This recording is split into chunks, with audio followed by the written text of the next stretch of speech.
I knew her much before I even came to Parliament. Reading about her in the papers, she wrote a lot. She wrote books. I knew her as an educationist. I knew her as a counselor. I also knew her as somebody who really championed the women's cause. And I also recently interacted with her. Of course, we've been talking ever since in cabinet and even when we left cabinet. She's one person that we've kept in touch with. She was trying to put up a factory to make sanitary pads in her district in Bushenyi, and every time she updated me about the challenges that she was actually facing, and she needed support to have that factory running.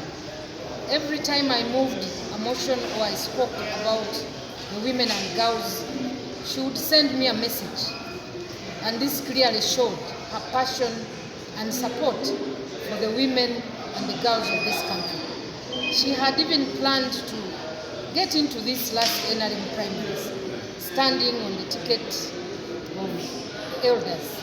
Unfortunately, she pulled out of it. It's very unfortunate. I learned about her sickness some years ago, and she had recovered over 10 years.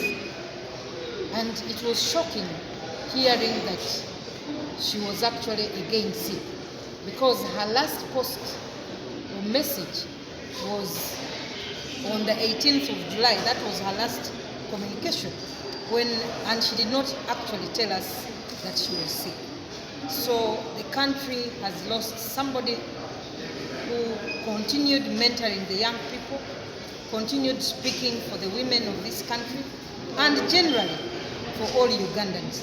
She wrote regularly in the newspaper, the New Vision, and we as a country, we as Parliament, the people of Bushenyi will certainly. She was close family friend.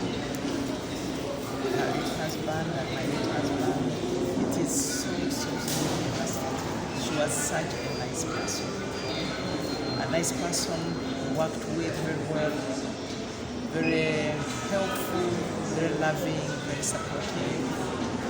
It's a big loss. It's very, very sad.